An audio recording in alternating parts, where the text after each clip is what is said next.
Muy buenas tardes. Estamos súper puntuales hoy, ¿no? ¿Sí o no?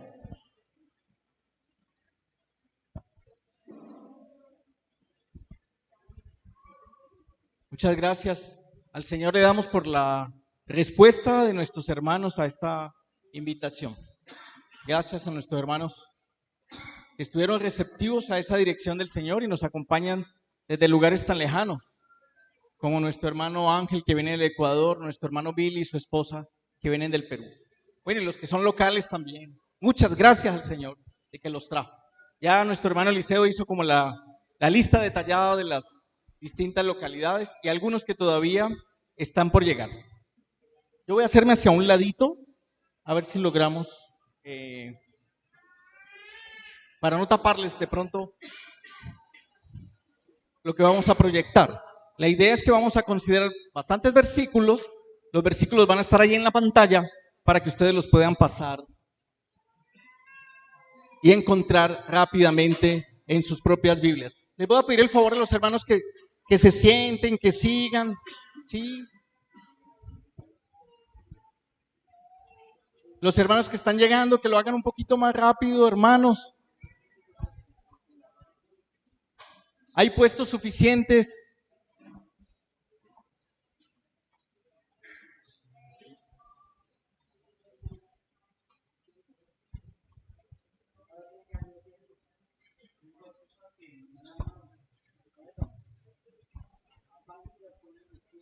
¿Pueden ir ustedes yendo a sus Biblias? A 1 Samuel capítulo 3. Ahí lo van a tener, ese va a ser nuestro texto clave.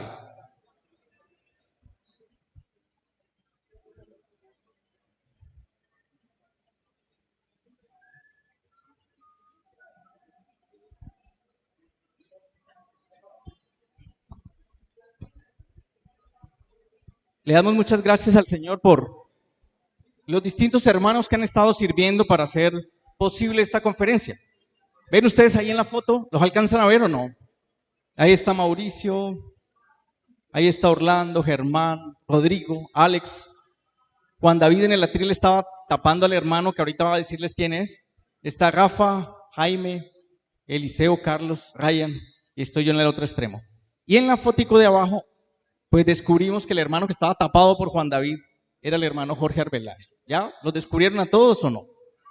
Entonces le damos muchas gracias al Señor por todos estos hermanos. Bueno, como diría nuestro hermano Gino, a manera de epígrafe, 1 Samuel capítulo 3, versículo 1. Dice la Biblia, y el joven Samuel ministraba a Jehová en presencia de Elí, y la palabra de Jehová escaseaba en aquellos días y no había visión con frecuencia. En este punto debo confesarle a los hermanos que tenía pensado que otro iba a ser el mensaje. Hace varias semanas el Señor me dijo que el que yo pensaba no era el mensaje para hoy. Y los hermanos juzgarán entonces el peso que el Señor ha puesto en mi corazón respecto a esta palabra que voy a compartir hoy. Este es nuestro texto entonces clave. En este versículo por lo menos encontramos 5 cosas que son las cosas a las cuales yo les invito que me puedan acompañar y que el Señor nos dé mucha luz.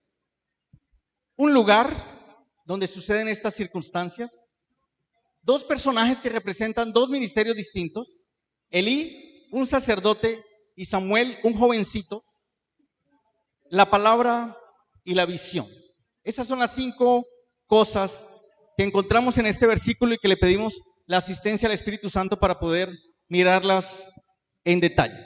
Un lugar donde suceden los acontecimientos, 2 ministerios de alguna manera confrontados y 2 hechos que son el resultado de estos 2 ministerios contrastados. Un ministerio que ha llevado a que la palabra de Jehová escasee y que la visión sea poco frecuente, y un nuevo ministerio que el Señor va levantando para que eso pueda ser corregido de una manera definitiva. Entonces vamos ahora a centrarnos en el primer aspecto, que es el aspecto del lugar. ¿Dónde sucede eso que acabamos de leer en 1 Samuel capítulo 3, versículo 1? Nos tenemos que devolver unas páginas a Primera de Samuel, capítulo 1, desde el versículo 1 hasta el 4. Voy a leer solamente los textos resaltados en amarillo para ser como muy puntual en lo que quiero señalar. Dice el versículo 3: y todos los años aquel varón, se está refiriendo a Elcana, subía de su ciudad para adorar y para ofrecer sacrificios a Jehová de los ejércitos en Silo, donde estaban dos hijos de Elí, Ofni y Finés, sacerdotes de Jehová. Esto de Primera de Samuel capítulo 3 versículo 1 sucede en esa ciudad que se llama Silo. Y lo que la Biblia nos está diciendo desde estos primeros versículos es que era un lugar de ascenso y de peregrinación para el pueblo de Israel. Pero era un lugar de adoración, era un lugar para ofrecer sacrificios a Jehová. En ese lugar estaban el sacerdocio legítimo que el Señor había establecido. Entonces, cuando uno encuentra esto, pues pareciera que las cosas estuvieran muy bien. Continuemos con los versículos siguientes. Ahora Primera de Samuel, del capítulo 1, del versículo 5 al 8. Nos continúan contando que esta familia del Cana hacían esto de subir a Jerusalén a adorar y a ofrecer sacrificios cada año. Y dice, cuando subía a la casa de Jehová. O sea que Silo no era cualquier lugar en Israel. Era el lugar de la casa de Jehová. Entonces les recuerdo, devolviéndome un poquito. Era un lugar de peregrinación para todo el pueblo. Era un lugar de adoración. Era un lugar para ofrecer los sacrificios. Era un lugar donde los sacerdotes legítimos ejercían su ministerio. Y en resumen, ese lugar era el lugar donde estaba la casa de Jehová. Poniendo un poquito más de contexto a ese aspecto de Silo, podríamos mirar dos versículos más.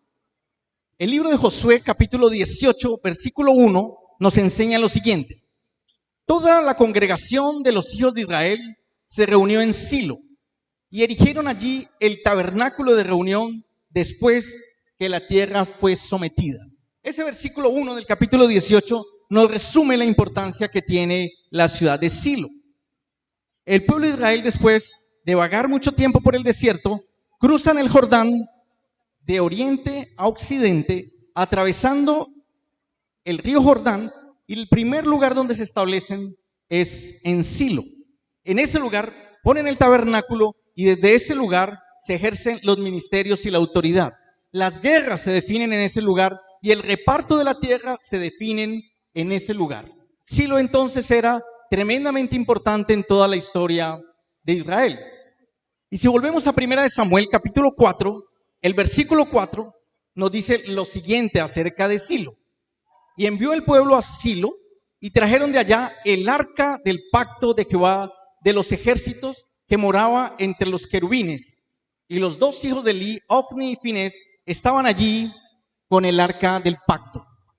O sea que además de ser el lugar de la peregrinación, el lugar del ofrecimiento de los sacrificios, el lugar de la adoración, el lugar del ejercicio legítimo de los sacerdotes, además de contemplar o contener el tabernáculo y la casa del Señor, estaba la misma arca del pacto que habita en los querubines, que en el Antiguo Testamento representa la misma presencia del Señor.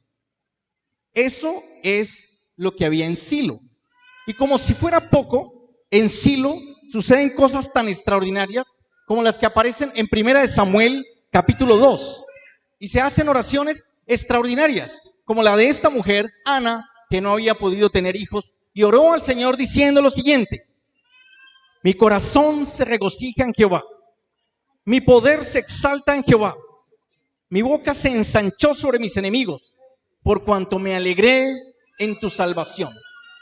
No hay santo como Jehová, porque no hay ninguno fuera de ti, y no hay refugio como el Dios nuestro. No multipliquéis palabras de grandeza y altanería. Cesen las palabras arrogantes de vuestra boca, porque el Dios de todo saber es Jehová, y a él toca el pesar las acciones. Los arcos de los fuertes fueron quebrantados, y los débiles se ciñeron de poder. Los saciados se alquilaron por pan, y los hambrientos dejaron de tener hambre. Hasta la estéril ha dado a luz 7, y la que tenía muchos hijos languidece. Jehová mata y él da vida. Él hace descender al Seol y hace subir. Jehová empobrece y él enriquece. Abate y enaltece. Él levanta del polvo al pobre y del muladar exalta al menesteroso, para hacerle sentarse con príncipes y heredar un sitio de honor. Porque de Jehová son las columnas de la tierra, y él afirmó sobre ellas el mundo. Él guarda los pies de sus santos, mas los impíos perecen en tinieblas. Porque nadie será fuerte por su propia fuerza. Delante de Jehová serán quebrantados sus adversarios, y sobre ellos tronará desde los cielos. Jehová juzgará a los confines de la tierra, dará poder a su rey y exaltará el poderío de su ungido. O sea que era un lugar de oraciones extraordinarias. Y además de eso, Silo era un lugar de milagros extraordinarios. El milagro por el cual Ana está haciendo esta oración era que no había podido tener hijos. Y ese milagro, el Señor lo va a llevar a cabo en ese lugar. De esta manera, hemos agotado el primer punto, que era hablar del lugar. Ahora vamos a hablar de lo que continúa, pero entonces necesitamos pedirle al Señor unos nuevos ojos. Porque lo que aparentemente hemos leído en 1 Corintios 3:1 es que las cosas más o menos estaban bien. Porque está el tabernáculo, está el arca, hay un sacerdocio legítimo, hay un jovencito o una siguiente generación que está aprendiendo, está la palabra, está poquita, pero está la palabra, y hay visiones de vez en cuando, pero hay visiones. Entonces uno diría, las cosas aquí están bien. Pero definitivamente necesitamos esos nuevos ojos, porque las cosas allí estaban muy mal. Y necesitamos entonces esa luz del Espíritu para darnos cuenta de lo mal que estaban las cosas allí. Y más que hablar de dos personas enfrentadas, como les digo, es el contraste de dos ministerios. El ministerio de Elías, de Elí, que va a ser como un ministerio saliente, digámoslo así, y el ministerio de Samuel, que es un ministerio entrante. Seguramente ustedes han leído 1 de Crónicas, capítulo 12, versículo 32, uno de los versículos entendido más fuera de contexto que cualquier otro. Tal vez el único que le gana es el que dice, todo lo puedo en Cristo que me fortalece. Está tan descontextualizado ese versículo que lo ponen en la entrada de los gimnasios. 1 de Crónicas 12:32 dice lo siguiente: de los hijos de Isaacar, 200 principales. Y miren lo que dice: entendidos en los tiempos y que sabían lo que Israel debía hacer, cuyo dicho seguían todos sus hermanos. Cuando algunas personas encuentran esto en Crónicas y leen esto de entendidos en los tiempos, creen que era que estaban viendo las estrellas, los cometas, las órbitas, las Pléyades, las Pérsides, cualquiera de esos fenómenos astronómicos. Pero cuando usted lee el contexto inmediato, se da cuenta que lo que está sucediendo en Crónicas 12 es que hay dos reyes, el rey Saúl y el rey David. Y muchas de las cosas que nosotros ahora podemos leer y entender, la gente del pueblo en ese momento no las conocían porque habían sucedido a puerta secreta. Un rey que el Señor había desechado y un nuevo rey que el Señor había establecido. Y ahora el pueblo entonces tenía que tomar partido por una de esas dos casas reinantes. Ahora la pregunta era, ¿cuál es el rey legítimo? Saúl había sido ungido como un rey legítimo, pero David también había sido ungido como un rey legítimo. ¿Cómo saber en qué lado o con qué casa estar? Para eso se necesitaba ser entendidos en los tiempos y saber lo que Israel debía hacer y cuyos dichos debían seguir sus demás hermanos. Ese es el contexto inmediato de 1 de Crónicas 12, para que no le demos interpretaciones que no son. Por eso es que necesitamos más luz del Señor y mejores ojos para ver lo que estaba pasando. Entonces, después de hablar de ese lugar que se llama Silo, ahora vamos a hablar de Elí. Y más que hablar de Elí como un individuo, como una persona o como un sacerdote, vamos a hablar todo lo que este servicio de Elí, este sacerdocio de Elí, este ministerio de Elí representa. Y para eso vamos a ir nuevamente a 1 de Samuel, capítulo 1, versículos 9 al 11.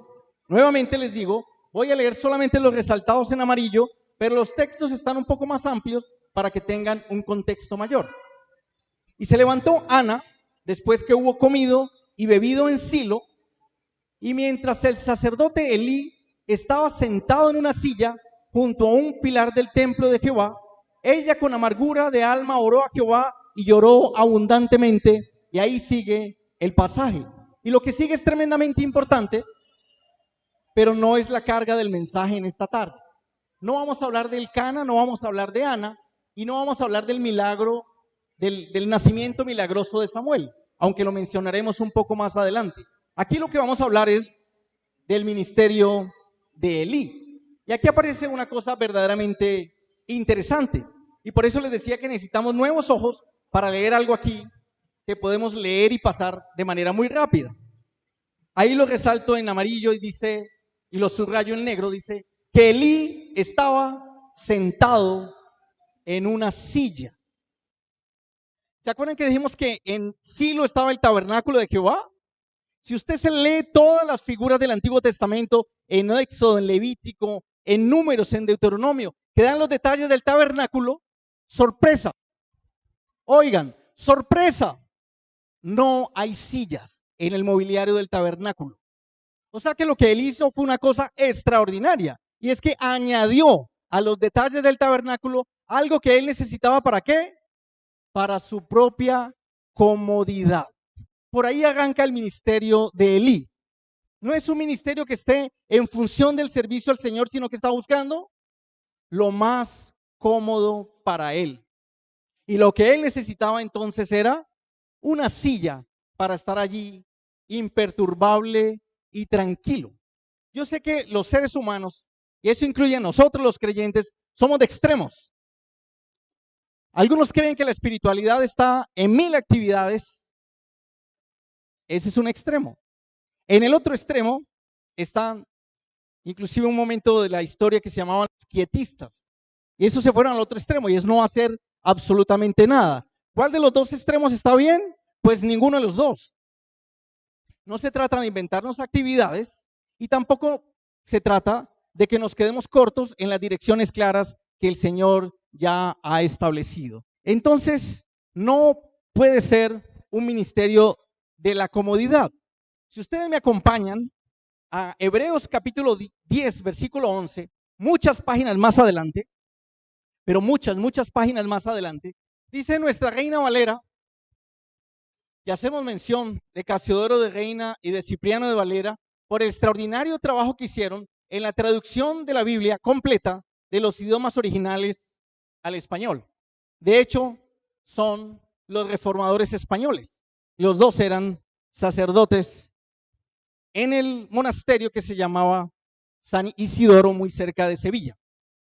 Dice Hebreos 10:11 lo siguiente: ciertamente todo sacerdote está día tras día ministrando y ofreciendo muchas veces los mismos sacrificios que nunca pueden quitar los pecados. Y se está refiriendo al sacerdocio del Antiguo Testamento, donde día tras día están ministrando y ofreciendo muchas veces los mismos sacrificios que nunca pueden quitar los pecados. Pero si ustedes tienen y se alcanzan a mirar en esa pantalla, ahí está proyectado el interlineal de este versículo. Está en castellano en líneas rojas y está en griego en las líneas verdes. La palabra que se traduce que están día tras día en ese ministerio es la palabra istemi. O sea, la palabra original de estar todos los días haciendo los sacrificios es la palabra istemi. Y la palabra istemi en griego lo que dice es, oigan, la traducción literal para tener la fuerza de la palabra, que tal vez en la Reina Valera no alcanza a estar suficientemente para nosotros. Asignar, comparecer, confirmar, constatar, decidir, detener, establecer, firme, hacer, estar firme, levantar, llevar, parar, permanecer, perseverar en pie, poner sobre, presentar, presente, quedar o sostenerse en pie. O sea que lo que un sacerdote tenía que hacer era sostenerse en pie, porque un sacerdote presenta la necesidad del pueblo delante de Dios. Eso es lo que hace un sacerdote. ¿Habrá algún momento para poder hacer pausa en ese servicio? O sea, ¿habrá algún momento donde el ser humano no necesite que alguien le presente delante del Padre? Bueno, ahora en nuestro ministerio del Nuevo Pacto ya el Señor lo hizo, pero haciendo esta referencia al Antiguo Testamento, los sacerdotes tenían que sostenerse de pie. Y esa es la razón por la cual en ningún aspecto del mobiliario del tabernáculo en el Antiguo Testamento habían sillas. O sea que esa silla fue un invento conforme a la necesidad o al deseo de Elí. Sigamos un poquito más adelante en 1 Samuel capítulo 1 del 12 al 14. Continúa la Biblia diciéndonos que mientras Ana oraba largamente delante de Jehová, Elí estaba observando la boca de ella. Pero Ana hablaba en su corazón y solamente se movían sus labios y su voz no se oía. Y Elí la tuvo por ebria. Entonces le dijo Elí: ¿hasta cuándo estarás ebria? Digiere tu vino. O sea que además de ser un ministerio que está buscando su propia comodidad, es un ministerio completamente falto de discernimiento. No es capaz de entender la diferencia entre una mujer que está derramando su corazón en oración delante del Señor y una mujer que está borracha. Falta de discernimiento. Y avanzamos un poquito más a 1 Samuel capítulo 3 versículo 2. Y dice la Biblia: y aconteció un día que estando Elí acostado en su aposento, cuando sus ojos comenzaban a oscurecerse de modo que no podía ver. Y una referencia similar encontramos en 1 Samuel capítulo 4 versículo 15. Y era ya Elí de edad de 98 años y sus ojos se habían oscurecido de modo que no podía ver. O sea que no solamente este tipo de ministerio busca su propia comodidad, no solamente le falta discernimiento, sino que le falta visión. Y el contraste, porque uno puede decir, no, pues es que a los 98 años, pues claro que no va a poder ver. Pero el versículo que les tengo allá abajo está en Deuteronomio 34:7. Nos habla de otro anciano que tiene 120 años, que se llama Moisés, y la Biblia dice respecto a él: sus ojos nunca se oscurecieron ni perdió su vigor. O sea que no era un tema de cronología o de edad, de almanaques. Era un tema de falta de visión física y espiritual. Si esto fuera poco, miren lo que viene a continuación. 1 Samuel capítulo 2, versículo 29. Cuando leemos en el Nuevo Testamento los requisitos para los ancianos y los requisitos para los diáconos, nos damos cuenta que si tuviéramos que resumir en un solo requisito, tendríamos que decir que los hombres de Dios para servir en la iglesia tienen que ser hombres de familia. De familia no me estoy refiriendo a que tengan alcurnia o que tengan apellido, sino a que conduzcan delante del Señor su propia familia. Ahora, ¿qué testimonio encontramos en las escrituras de Elí respecto a esto? El Señor envía un mensajero para traer un mensaje fuerte de arrepentimiento y de disciplina y finalmente no es escuchado. Y en ese mensaje, el versículo 29 dice lo siguiente: porque habéis hollado mis sacrificios y mis ofrendas que yo mandé ofrecer en el tabernáculo, y oigan, has honrado a tus hijos más que a mí, engordándoos de lo principal de todas las ofrendas de mi pueblo Israel. Has honrado a tus hijos más que a mí. Además de eso, vendré sobre este mismo texto un poco más adelante. Era un servicio que estaba buscando únicamente su propia satisfacción. Y aunque entendemos que la obesidad puede ser un asunto a veces de enfermedad, puede ser un asunto de efectos secundarios de medicamentos, pues la Biblia no nos ha dicho de que Elí estuviera enfermo o estuviera tomando algún medicamento que le hubiera engordado. Lo que está diciendo es que se engordó porque estaba tomando lo principal de las ofrendas para él mismo. O sea que estaba haciendo un uso muy inadecuado de lo que el pueblo ofrecía para el Señor. Continúa hablando respecto a su propia familia en 1 Samuel capítulo 3, desde el versículo 12 al 14. Ahora ya no es este siervo que el Señor ha utilizado, sino es el mismo Samuel, siendo niño, el que escucha estas palabras tan fuertes de disciplina para la casa de Elí. Aquel día yo cumpliré contra Elí todas las cosas que he dicho sobre su casa, desde el principio hasta el fin. Y le mostraré que yo juzgaré su casa para siempre por la iniquidad que él sabe, porque sus hijos han blasfemado a Dios y él no los ha estorbado. Por tanto, yo he jurado a la casa de Elí que la iniquidad de la casa de Elí no será expiada jamás, ni con sacrificios, ni con ofrendas. Le ha dicho entonces que ha honrado a sus hijos más que al Señor, y ahora entonces le está diciendo directamente a él: viene la disciplina, viene el juicio sobre tu casa por la iniquidad que tú ya sabes, porque tus hijos han blasfemado contra Dios y porque no los has estorbado. Uno diría, bueno, pero si ya son hijos grandes, pues deberían de ser hijos o personas que son responsables directamente ante el Señor. Y eso es cierto. Tenían que responder directamente ante el Señor. Pero es que aquí hay otras implicaciones. Y es que Elí no solamente es un padre de familia, sino que Elí, además de eso, es el sacerdote. Entonces, como padre de familia, podría decirle a sus hijos adultos: ustedes están adultos y responden al Señor. Pero como sacerdote, dice la Biblia aquí claramente, que por lo menos tendría que haberlos estorbado, y no lo hizo. La palabra hebrea, ahí está, es la palabra cajá.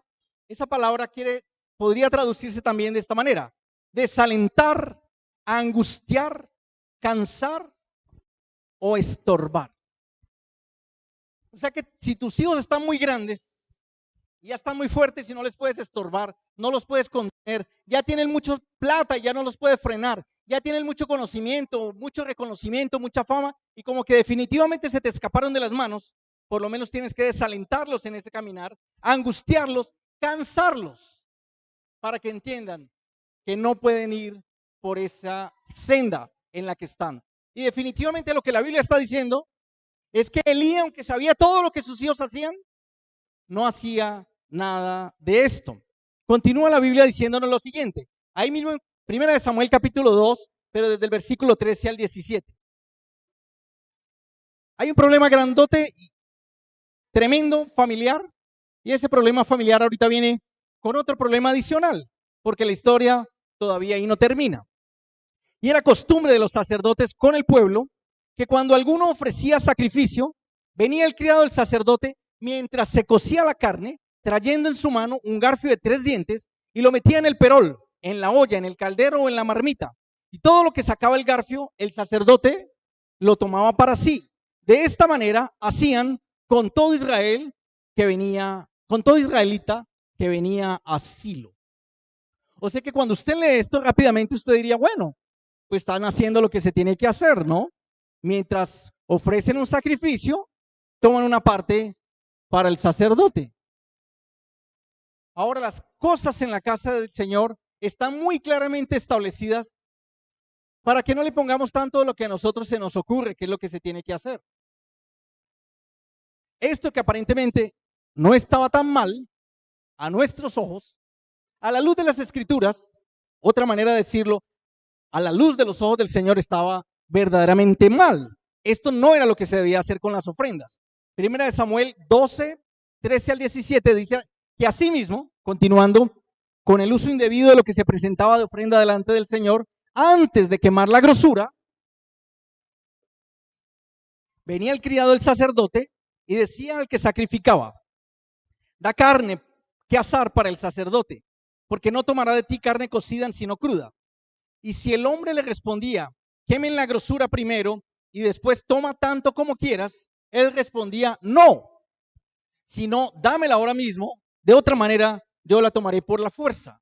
Era pues muy grande delante de Jehová el pecado de los jóvenes, porque los hombres menospreciaban las ofrendas de Jehová. ¿Qué era lo que el Señor había establecido como el uso legítimo y la presentación legítima de las ofrendas y de los sacrificios? Acompáñenme a Levítico capítulo 7, del 29 al 34. Solamente leeré los resaltados en el versículo 30. traerá la grosura con el pecho para que sea mecido como sacrificio mecido delante de Jehová. Y la grosura la hará arder el sacerdote en el altar, mas el pecho será de Aarón y sus hijos. Y daréis al sacerdote para ser elevada en ofrenda la espaldilla derecha de vuestros sacrificios de paz. El que de los hijos de Aarón ofreciere la sangre de los sacrificios de paz y la grosura, recibirá la espaldilla derecha como porción suya. De manera muy corta, permítanme decirles que podríamos en la ofrenda separar dos cosas. La grosura, que era para el Señor, y la espaldilla derecha, que era para el sacrificio. Si esa grosura hubiera consumido la ofrenda del sacrificio en el tiempo de Elí, tal vez Elí no hubiera terminado como la Biblia ya no lo describió. Ahora dice Levítico capítulo 3, versículo 16. Y el sacerdote hará arder esto sobre el altar. Vianda es de ofrenda que se quema en olor grato a Jehová. Y miren cómo termina el texto diciendo: toda la grosura es de Jehová. Repito, toda la grosura es de Jehová. O sea que lo que estaban haciendo con ese garfio de 3 dientes era tomar una parte que no les correspondía a ellos. De hecho, los iba a enfermar y, como miraremos más adelante, los iba a matar. Pero ellos no lo vieron así, porque estaban buscando era su propia satisfacción en ese momento.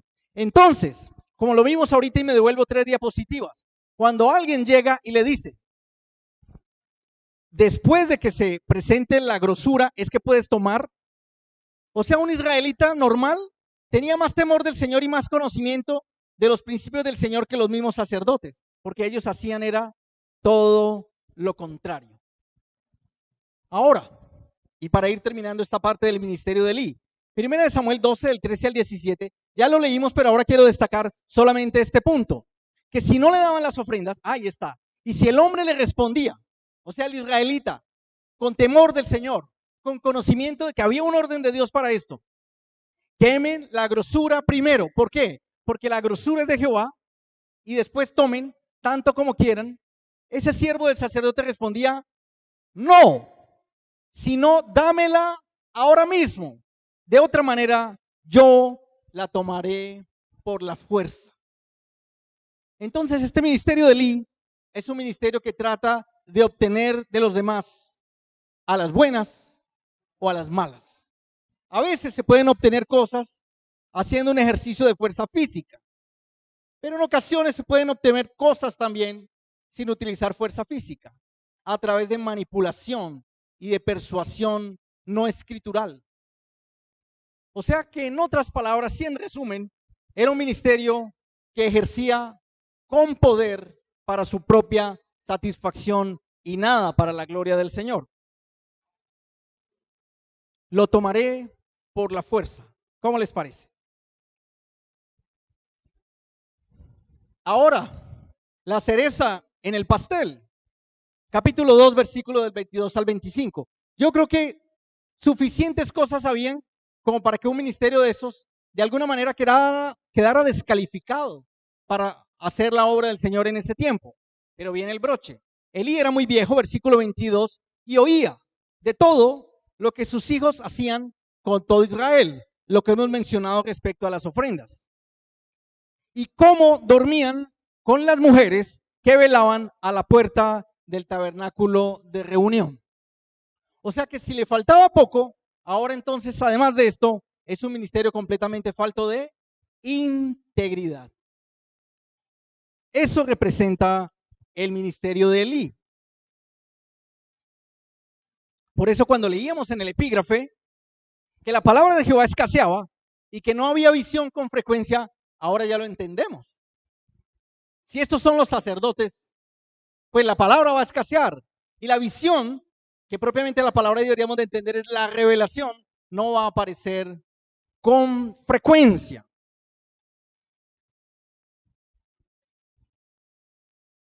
Primera de Samuel capítulo 4, versículo 11.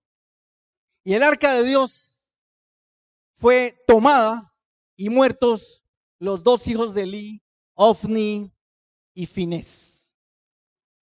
El arca del pacto, el arca de Dios, que como les decía ahorita y ustedes lo conocen, de alguna manera representaba la presencia misma del Señor, había sido tomada por los enemigos de Israel. O sea que el resultado final de este tipo de ministerio es que la misma presencia del Señor se va. Y es un ministerio que lo que termina trayendo es muerte, empezando por la muerte de esos mismos sacerdotes. Y 1 Samuel 4:18 nos dice lo siguiente: y aconteció que cuando él hizo mención del arca de Dios, Elí cayó hacia atrás de la silla, él no abandonaba su silla, al lado de la puerta, y se desnucó y murió, porque era hombre viejo y pesado, y había juzgado a Israel 40 años. ¿Usted cree que después de hacer un servicio extraordinario del Señor durante 40 años, las últimas palabras que van a decir acerca de él, si Dios hubiera querido honrar ese ministerio, creen ustedes que lo último que se hubiera dicho de él era que era un hombre viejo y pesado?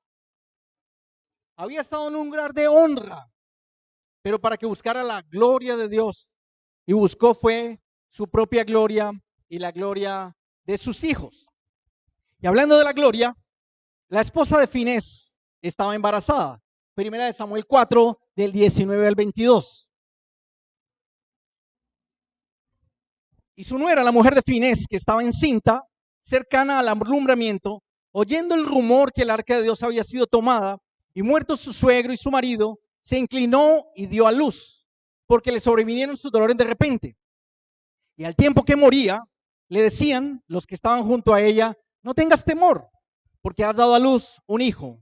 Mas ella no respondió ni se dio por entendida, y llamó al niño Icabod, diciendo: traspasada es la gloria de Israel por haber sido tomada del arca de Dios y por la muerte de su suegro y de su marido.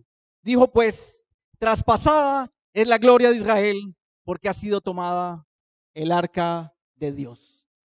O sea que el resultado final de esta seguidilla de características que se reunían en el ministerio de Elí es que la gloria del Señor es tomada. La gloria del Señor se desplaza a otro lugar. Y luego puede que continúen las reuniones y las oraciones y los sacrificios y las fiestas solemnes, pero ahí ya no está la gloria del Señor. Y ese sería otro tema de cómo el Señor va a necesitar 3 generaciones después de Samuel con David y después Salomón para que la gloria de Dios regrese a su casa. Esto fue lo que hizo Elí. Y de esta manera terminamos el segundo punto. Vamos a ir entonces a hablar acerca de Samuel, que como les dije, no es tanto la persona de Samuel, sino lo que el ministerio de Samuel representa y tenemos que aprender para nosotros. Uno podría decir, y a veces nos hacemos esta pregunta: ¿no podría el ministerio de Elí haber sido arreglado? ¿Eso no se podía restaurar? ¿Eso no se podía remendar? Pues claro, nosotros humanamente pensamos así. Nos gustan los remiendos. Pero lo que al Señor le gusta es hacer cosas nuevas. Y eso debe traer mucha más gloria para el Señor. Isaías 43:19 dice lo siguiente: he aquí, yo, habla el Señor, hago cosa nueva. Pronto saldrá luz. ¿No la conoceréis? Otra vez abriré caminos en el desierto y ríos en la soledad.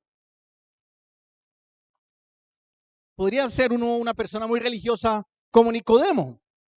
Y conversando con el Señor, siendo muy religioso Nicodemo, un principal entre los fariseos, podría esperar que el Señor le dijera a Nicodemo: no te falta sino un poquito para entrar en el reino de Dios. Pero lo que el Señor le dice a Nicodemo es que tiene que nacer de nuevo. O sea, todo ese conocimiento, esa información bíblica, toda esa vida religiosa, no lo ha acercado más. De pronto hasta lo ha alejado más.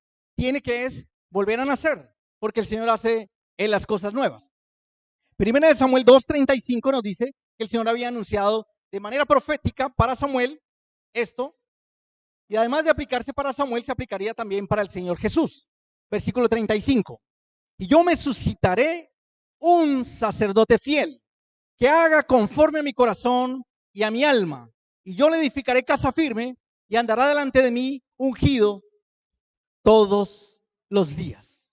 Elí no podía ser remendado, no podía ser reparado, no podía ser restaurado, no porque el Señor no pudiera tener la intención de hacerlo. Ya había enviado una voz profética en el capítulo 2 y luego envía otra voz profética en el capítulo 3 a través de Samuel.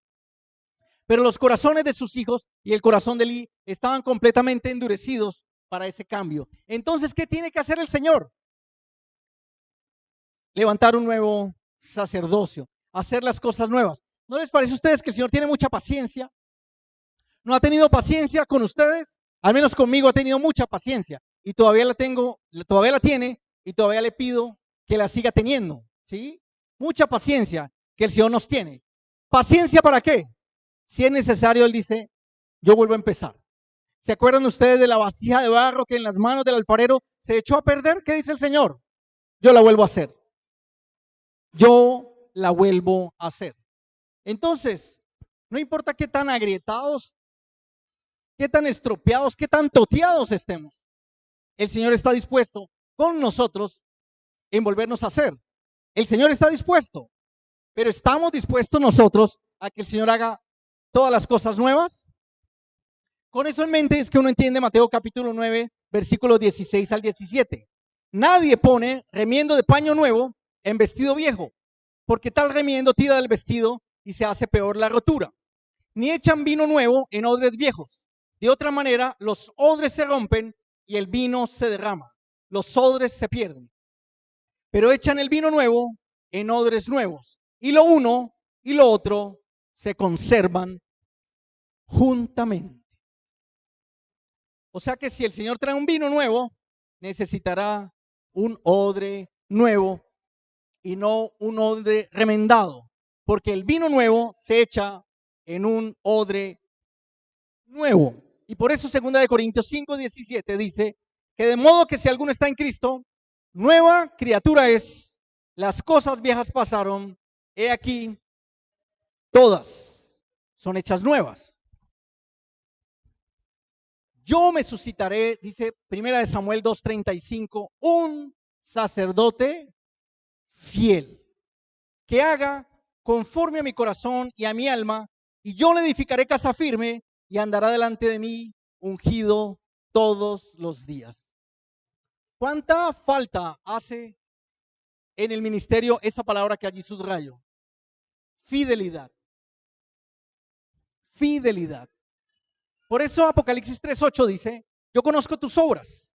He aquí que he puesto delante de ti una puerta abierta. Está hablando el Señor a la iglesia en Filadelfia y le dice, la cual nadie puede cerrar. ¿Y qué tiene esta iglesia de maravillosa? Tiene un muy gran auditorio, la superorquesta, el superpredicador. ¿Qué es lo que tiene esta iglesia? O más bien, ¿qué es lo que no tiene esta iglesia? Porque aunque tienes poca fuerza, has guardado mi palabra y no has negado mi nombre. En otras palabras, ha sido un testimonio de ¿qué? De fidelidad.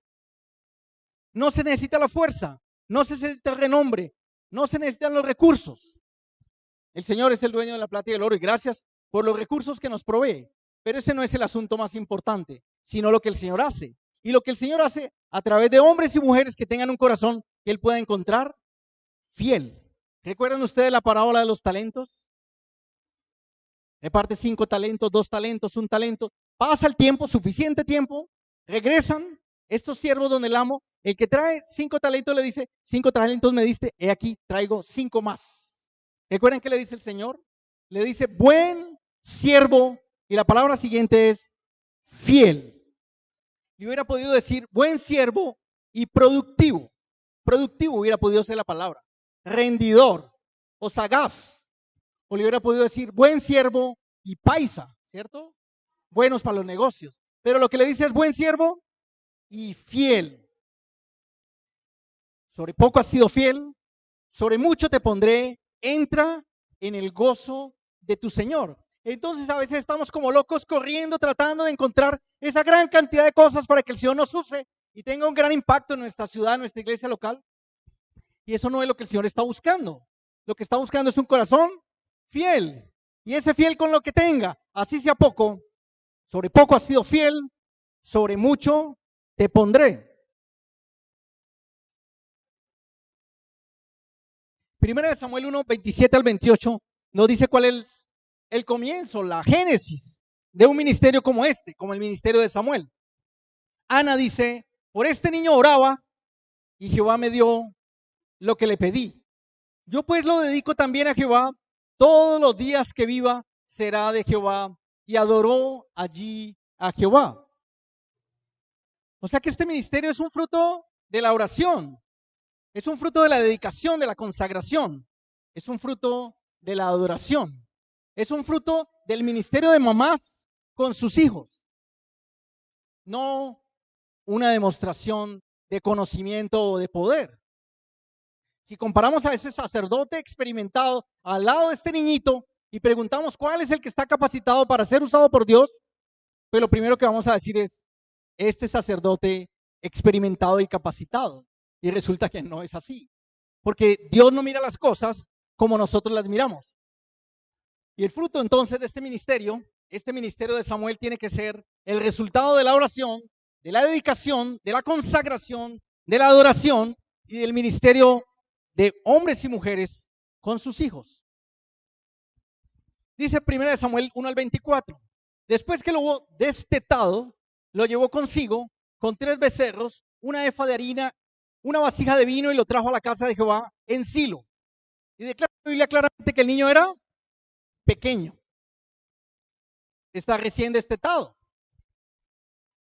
Hay gente que desteta a los niños a los 4 meses, a los 6 meses, al año, a los 2 años. Algunos de ustedes seguramente tomaron teta por hasta los 10 años. Confiesen eso hoy delante del Señor. ¿Listo? Pero digamos que si la Biblia está diciendo que era un niño pequeño, estamos hablando con 2 o 3 añitos en el destete. Ese niño por el que su mamá había orado, pero no lo había pedido para ella.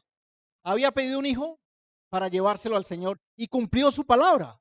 Ahora el Señor más adelante, vamos a ver que el Señor la bendijo y le dio otros hijos, pero esa parte ella no la sabía en ese momento. O sea que entregó el 100% de los hijos que tenía, ese hijo único que ella tenía. Y la Biblia dice que el niño era pequeño, pero más adelantico en 1 Samuel 2:11 dice, y el Cana se volvió a su casa en Ramá y el niño ministraba a Jehová delante del sacerdote Elí.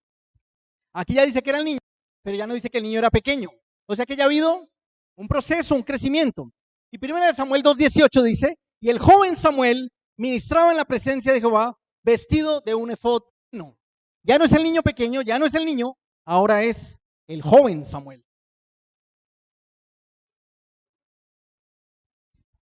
Y siguiendo más adelante, 1 Samuel 2:21, la segunda parte del texto dice, bueno, visitó Jehová a Ana y ella concibió y dio a luz 3 hijos y 2 hijas, y el joven Samuel crecía delante de Jehová. O sea, ella le entregó ese hijo al Señor y el Señor le dio 5 más. Ella no lo hizo como una transacción, ¿ya? Ahí nadie le dijo, venga y siembre este hijo y a ver, le doy. Pura manipulación religiosa detrás de eso. Ella dio todo delante del Señor a ciegas, sin saber lo que iba a pasar en el futuro, y el Señor le dio 5 más. Ese es el corazón correcto. Pero aquí estoy destacando es que la Biblia dice claramente que Samuel crecía. Samuel está creciendo. Primera de Samuel 2:26 dice, y el joven Samuel iba creciendo y era acepto delante de Dios y delante de los hombres. Samuel sigue creciendo. Y primera de Samuel 3:19 dice, y Samuel creció y Jehová estaba con él y no dejó caer a tierra ninguna de sus palabras. O sea que el versículo 2:21 dice crecía, el 2:26 iba creciendo y el 3:19 dice creció, o sea, terminó de crecer. ¿Y por qué terminó de crecer? Por lo mismo que está diciendo el 3:19. Porque Jehová estaba con él y no dejó caer a tierra ninguna de las palabras de Jehová. O sea que mejor nutrición no hubiera podido recibir. Entonces logró su estatura completa, porque Jehová estaba con él y no dejó caer en tierra ninguna de esas palabras. ¿Qué quiero decir detrás de todo esto? ¿Qué nos dice el Señor en su palabra detrás de todo esto? Que ese nuevo ministerio que el Señor va levantando es un ministerio que necesita tiempo. Es un ministerio que el Señor lleva de lo muy pequeño a lo crecido, a lo de la estatura completa. No es de la noche a la mañana. Y seguramente en ese proceso podremos ver imperfecciones y cosas que todavía no son, pero que son apropiadas para esa edad, de ser muy pequeño, destetado, o muy pequeño, o niño, o joven, o en completo crecimiento. Ahora, no solamente toma tiempo y se ve un desarrollo y un crecimiento extraordinario, sino que miren lo que la Biblia declara de este ministerio en 1 Samuel 2:11. Y Elcana se volvió a su casa en Ramá, y el niño ministraba a Jehová delante del sacerdote Elí. 1 Samuel 2:18. Y el joven Samuel ministraba en la presencia de Jehová vestido de un efod de lino. Y el texto de nuestro epígrafe en 1 Samuel 3:1. Y el joven Samuel ministraba a Jehová en presencia de Elí, y la palabra de Jehová escaseaba en aquellos días y no había visión con frecuencia. La palabra que se repite en estos 3 versículos que es que Elí ministraba a Jehová. No servía a Elí, no servía al sacerdote, no servía a la casa, no servía a sus propios intereses. El ministerio de Elí era para el Señor. Y como estaba siendo pequeñito todavía y estaba siendo perfeccionado, pues lo hacía delante del sacerdote para que fuera instruido y para que fuera corregido, para que pudiera continuar creciendo. Pero el ministerio no era de Samuel hacia Elí, era de Samuel hacia Dios delante de Elí. Miren el contraste entonces tan extraordinario con el ministerio de Elí, que era un ministerio finalmente para agradarse a él mismo. Aquí es un ministerio que lo único que busca es agradar al Señor, renunciando a sus propios intereses personales o particulares. Y para terminar este resumen del ministerio de Elí, 1 Samuel 3:20 al 21 dice lo siguiente: y todo Israel, desde Dan hasta Beerseba, conoció que Samuel era fiel profeta de Jehová. Y Jehová volvió a aparecer en Silo, porque Jehová se manifestó a Samuel en Silo por la palabra de Jehová. ¡Qué extraordinario! ¿Sí les parece extraordinario o no? Por lo menos los hermanos que todavía están despiertos, ¿les parece extraordinario o no? Dice la Biblia que Samuel era fiel, pero es Dios el que está dando el testimonio. Él no está echándose las flores o sacando pecho por él mismo. Dios está diciendo de Samuel que es un siervo fiel. Y hemos dicho hasta ahora que él es un sacerdote fiel. Y habíamos dicho que el sacerdote es el que representa al pueblo y la necesidad del pueblo y el pecado del pueblo delante de Dios. Pero ahora este versículo va a ser algo complementario para el ministerio de Samuel. Y es que lo que va a decir es que no solamente es un sacerdote, sino que Samuel es un fiel ¿qué? Profeta de Jehová. O sea que ahora no solamente va en esta dirección del pueblo hacia Dios, que es lo que hace el sacerdote, sino que ahora es de Dios hacia el pueblo, que es lo que hace un profeta. La palabra profeta en hebreo se deriva de la palabra navi, y la palabra navi es la misma palabra para boca. Es un ministerio completo de sacerdote y de profeta, y de alguna manera va a ser un anticipo de lo que va a ser el ministerio del Señor Jesús, como lo leíamos ahorita, que Samuel prefigura lo que va a ser esa casa firme que el Señor va a establecer. Y entonces, mientras el ministerio de Elí termina diciendo que Icabod, la gloria de Jehová es traspasada, podemos resumir el ministerio de Samuel diciendo que Jehová volvió a aparecer en Silo. Y si dice la Biblia que volvió a aparecer, es porque se había ido de Silo, porque la palabra escaseaba y porque no había visiones con frecuencia, porque el ministerio de Elí no permitió eso. Y por eso entonces el Señor levanta este ministerio que finalmente va a conducir a los hombres a Dios, pero lo más extraordinario es que va a traer a Dios nuevamente a Silo. ¿Y cómo lo logra? Pues con la manifestación de Jehová en Samuel por la palabra de Jehová. Entonces vimos el lugar, Silo, vimos el ministerio de Elí, vimos el ministerio de Samuel, y espero que ustedes hayan hecho el contraste y hablemos un poco de la palabra para ya casi ir terminando. Y Jehová volvió a llamar, capítulo 3 de Samuel, del versículo 6 al 8. Jehová volvió a llamar otra vez a Samuel, y levantándose Samuel vino a Elí y dijo: heme aquí, ¿para qué me has llamado? Y él dijo: hijo mío, yo no he llamado, vuelve y acuéstate. Y Samuel no había conocido aún a Jehová, ni la palabra de Jehová le había sido revelada. Jehová pues llamó la tercera vez a Samuel, y él se levantó y vino a Elí y dijo: heme aquí, ¿para qué me has llamado? Entonces entendió Elí que Jehová llamaba al joven. Miren qué extraordinario que dice la Biblia. Volvió a llamar la primera vez, vuelve a llamar la segunda vez, vuelve a llamar la tercera vez. ¿Cuántas veces el Señor le ha llamado a usted? Sino que en la inmadurez que a veces tenemos, como la de Samuel, no alcanzamos a discernir la voz de Dios y no entendemos qué es lo que está pasando.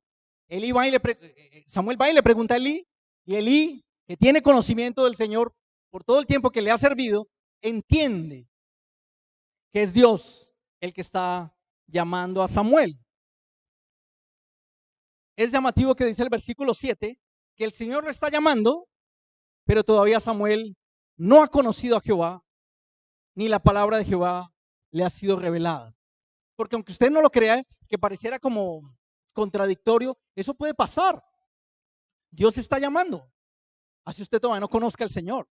Dios está llamando, así todavía las verdades del Señor no han sido reveladas para usted. ¿Lo está llamando para qué? Para traerlo y para que usted las pueda recibir. Afortunadamente, Elí entendió qué era lo que estaba pasando. ¿Cuántos años tenía Samuel allí? Los niños que están aquí, ¿cuántos años creen que tenía Samuel aquí? La Biblia no nos dice cuántos.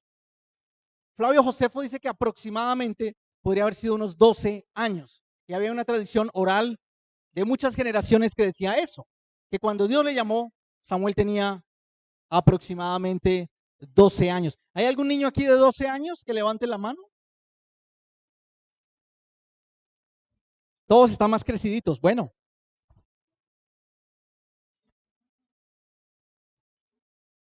¿Y qué le dice entonces Elí a Samuel? ¿Qué instrucciones le da? Y dijo Elí a Samuel, primera de Samuel 3 del 9 al 10. Miren qué interesante. Porque ya dijimos, Elí está en la olla. Pero aún estando en la olla, el Señor lo va a utilizar para ese nuevo ministerio saliente que el Señor está levantando. Nos contaba el hermano Eliseo una historia hace algunos días que a mí me parece verdaderamente extraordinaria. Si estoy diciendo historia, no estoy diciendo que haya sido necesariamente verídica, pero es una historia muy, muy importante para que la tengamos en cuenta. Una mujer está pasando una gran necesidad económica, una muy grande necesidad económica, y se comunica a una emisora. O sea, esa historia ha sido transmitida de generación en generación. No somos los testigos de primera mano de que eso haya sucedido, pero seguramente tiene que tener un fondo verdadero esto. Y en esa emisora, es un programa cristiano, ella expresa que está pasando una gran necesidad económica. Que es tan grande la necesidad económica que hasta hambre puede estar pasando. Entonces ella da sus datos de contacto, su dirección para alguien que la pueda ayudar.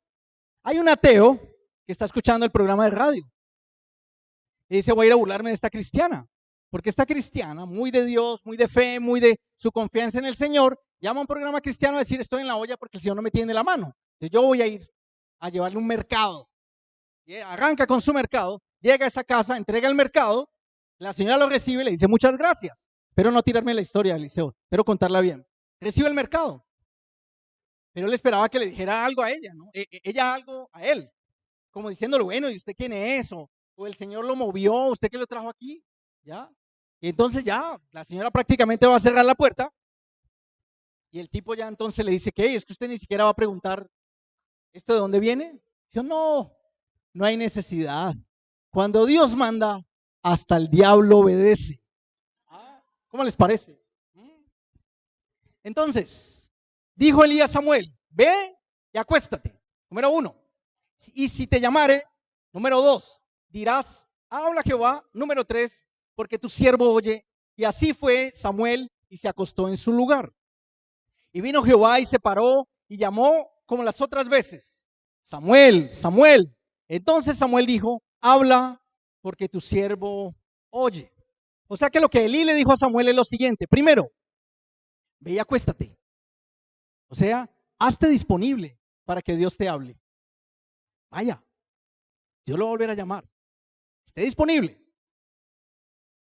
Y si te llamare, o sea, si Él vuelve y te llama, o sea, no seas presuntuoso. Ya te llamó 3 veces. Vamos a ver si te llama la 4ª. No seas presuntuoso. Si te llama, responde a la palabra de Jehová. Habla, dirás: habla Jehová. y sé humilde delante de Dios y escucha su palabra. Y la instrucción era que tenía que responder porque tu siervo oye. El Señor sigue hablando hoy en día, ¿sí? Sigue hablando. Pero para que nos siga hablando tenemos que estar disponibles, no ser presuntuosos, responder a su voz y humillarnos delante de Él. Toda la escritura es inspirada por Dios y útil para enseñar, para redarguir, para corregir, para instruir en justicia, a fin de que el hombre de Dios sea perfecto, enteramente preparado para toda buena obra. El contexto inmediato de segunda de Timoteo 3 del 16 al 17, ahí les queda un ladito. Pero lo que la Biblia está anunciando es que vienen tiempos peligrosos y hace una descripción como de 18 características de los hombres en esta época de tiempos peligrosos. Y es en ese contexto de tiempos peligrosos donde es necesario que entendamos que toda la escritura, toda, no una parte a la que a usted más le guste, sino toda la escritura es inspirada por Dios. Vayamos a la última parte, a la parte de la visión, para poder terminar, o la parte de la revelación. Primera de Samuel, capítulo 2, versículo 12, dice: los hijos de Eli eran hombres impíos y no tenían conocimiento de Jehová. O sea que podían saber oraciones, podían saber cómo se hacían los sacrificios y podían saber qué era lo que se tenía que decir en las fiestas santas, en las fiestas religiosas. Pero saber todas esas cosas y poder hacerlas bien, no es lo mismo que conocer al Señor. La palabra conocimiento de Jehová aquí es la palabra hebrea yadá. Y esa palabra podría también traducirse, para tener la fuerza de la palabra, como aparecer, comprender, considerar, contar, contestar, cuidar, dar, declarar, descubrir, discernir, distinguir, encontrar, enseñar, entender, entendido, enterar, entrar, examinar, experimentar, hallar, informar, inquirir, llegar, manifiesto, mostrar, notar, notificar, notorio, percibir, quebrantar, reconocer, responder, saber, sentir, tener y ver. Nada de lo que tenían los hijos de Eli. Tal vez tenían mucha información, pero no tenían conocimiento de Jehová. Interesantemente, estos dos hijos de Samuel, dice primera de Samuel 2:34, que la señal de que el Señor había aplicado el juicio sobre esa casa es que estos dos hijos morirían el mismo día. Y estos dos hijos se llamaban, recuerden, Ofni y Finés. Las palabras hebreas de las que se derivan sus nombres son bien llamativas. Para algunos autores, la palabra Ofni viene de la palabra puño, ¿ya? Y para otros, de la palabra renacuajo. Y la palabra Finés, derivación de una palabra egipcia que quiere decir boca de serpiente. ¿Ustedes saben cómo son los renacuajos o no? No tienen sino cabeza, no tienen cuerpo, solo tienen cabeza. O sea que de alguna manera, como que era muy consistente con lo que estaba mencionando hace un rato. Podemos tener la información, la cabeza llena de datos, llena de información, pero no tiene cuerpo para poder ejecutar todo lo que hay en esa cabeza, porque es solamente información y no conocimiento de Dios. Y Finés, tener boca de serpiente, ¿qué puede salir de la boca de una serpiente sino únicamente veneno? En cambio, el contraste, dice Juan 6:33, el espíritu es el que da vida, la carne para nada aprovecha. Las palabras que yo os he hablado son espíritu y son vida. La palabra del Señor no es solamente información. Claro, contienen información, pero va mucho más allá de eso. La palabra del Señor es espíritu y es vida. Por eso Hebreos 4, del 12 al 13 dice lo siguiente: porque la palabra de Dios es viva y eficaz y más cortante que toda espada de dos filos, que penetra hasta partir el alma y el espíritu, las coyunturas y los tuétanos, y discierne los pensamientos y las intenciones del corazón. Y no hay cosa creada que no sea manifestada en su presencia. Antes bien, todas las cosas están desnudas y abiertos los ojos de aquel a quien tenemos que dar cuenta. Viva y eficaz. El contexto inmediato de estos textos anteriores, donde la Biblia se presenta como viva y eficaz, es que el Señor habla hoy, como dice Hebreos 3, hoy habla el Señor.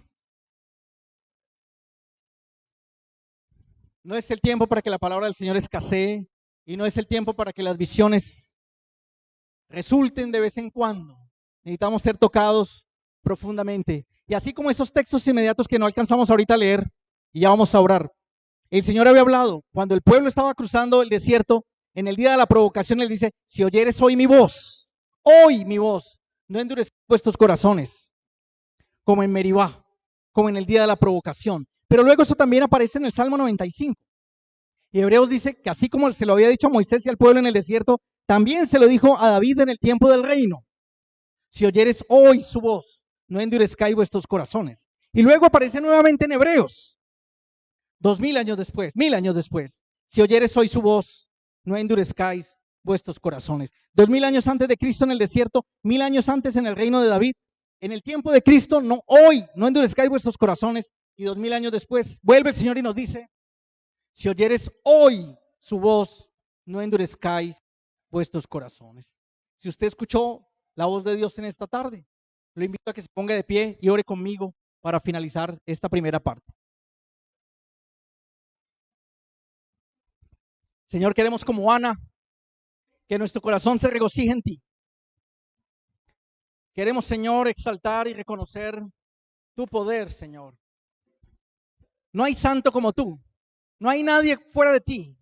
No hay refugio como tú, que eres nuestro Dios. Señor, podemos estar pasando esterilidad, hambre o necesidad.